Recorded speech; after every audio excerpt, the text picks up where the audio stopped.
Howdy, Desert Boy here from beautiful way up north Montana. Yeah, we got sunny skies here today. Well, I think it'll be like almost 60 degrees. Doesn't mean the snow's all done yet, because there's probably more to come by May and April. But, gotta enjoy it while it's here. So, wanted to do this video because I did my short video there on talking about giving up my Henry side gate lever action 3030 with the nice etching, nice brass and all that. And I just wanted to kind of reassure people, hey, I'm not giving up on lever guns or revolvers or wheel guns, if as some people like to term them. No, not at all. In fact, I plan to continue, trying to find ones that maybe I don't have and so forth whenever I get that chance again. But the thing is, I'm not giving up on the 30-30 round either. I mean, if I give up my gun, I'm not giving up my 30-30 ammo. It's just sometimes, I wouldn't mind, maybe wouldn't mind having like a Winchester 94. I think it's a Marlin 336 in 30-30, an older one. It'd be a classic type thing, to get, so... I just, a Henry's a really fine weapon. It's a nice gun. And I may end up, who knows, I may end up keeping it. I got to say, I like the comment, wheels and levers. I thank you, he had a comment, he goes, you'll regret it, So, it makes me think back when I sold my, my Ruger Blackhawk that was one of 500. It had this Turnbull color case hardening and this rosewood grip, this 5.5-inch barrel. And I waited a year and a half to buy that. I go into the gun store and I'd see it there and I go, one of these days, if it's still there, I'm going to buy it. And I did. Eventually, I put it on layaway. About a year and a half later, it was still there and I bought it.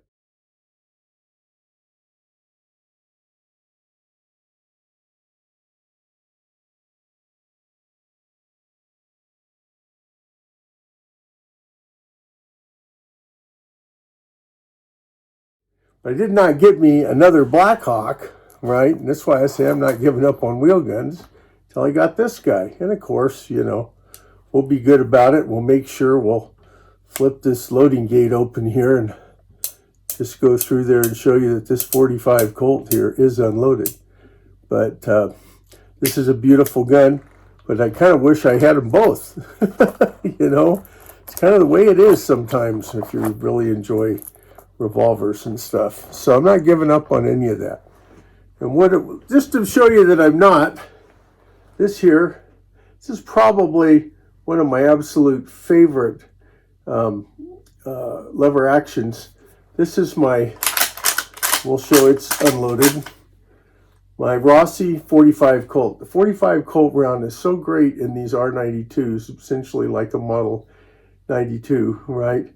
It's just a nice weight. They're not too heavy. They shoot great with iron sights. So this one here is probably my favorite for because it's got tit rounds and it's, shoots that pistol cartridge. It matches up with my 45. However, the thing that got me really into all this lever actions was, of course, my Henry, right? My Henry Golden Boy. I was in the Bass Pro Shops, and when we had another ammo and gun shortage thing going on back, I don't know, about 2010, 2011, around there. And after I picked up my Ruger 357 LCR, I said, I had to get a 22 for plinking, and I hadn't thought about lever actions, but it just looked cool. And this has been a really fun gun. So, I got that Henry, and I liked it so much, that I got the caliber that I always wanted. I said, I can stop anything with this, including large game, dangerous game. We'll show that one's unloaded. My Henry 4570. This is just a basic 4570, but I said, I was thinking about moving to Idaho at the time. I said, in case there's any, bears or something up there, I want to have something that can take care of it. Well, I didn't foresee moving to Montana, but here I am, and I'm glad that I have this guy. I may take the pick rail off. I'm still able, the way the pick rail is on there, for me at least, to be able to still use my iron sights, but I might take that off of there and just go back to just having the iron sights. So 4570 I just think is a great round. In fact, it's one of my favorite rounds right after the 45 Colt. But then, you know, I ran across something for home defense that I kind of modified before they came out with all the X rifles and the zombie rifles and all that. I ran across this Henry 357 38 big boy carbine, right? And it's also unloaded. And I put a red dot on it. I know it's sacrilege to a lot of you for this kind of gun. And this 3X scope that also it pops out of the way if I want to use a red dot. And though it doesn't have high capacity and it doesn't have a side gate, because that was before Henry did that, it's still a great gun. Very heavy, very solid, nice, large loop lever. Don't we all always want at least one large loop lever? And so, yeah, I don't plan on doing anything with that either, except maybe I might put it back to its original state and use those optics on other things. And then I kind of got into the whole idea of, you know, I liked that Rossi 45 so much that I found out there was, because I didn't have a side gate loading 357, that I saw this Rossi stainless steel 357 in the store, and I said, you know, I need to have that. Now, it's a top ejector just like the other one, but these guns are great, good shooters. In fact, this one I've had for like 2 years. I still have never taken and shot it yet. So I will get around to doing that, and we'll do a video on that. I think I did a couple videos with it in there, but I've never actually had it to the range. And then, once I knew I was going to Montana, about the same time, in fact, about the same time that I was buying the 3030, I bought that one. And then this guy became available. And this is the 44 Magnum Rossi, right? Look at that, nice octagon barrel, 12 rounds, not just 10, because it has the extended barrel.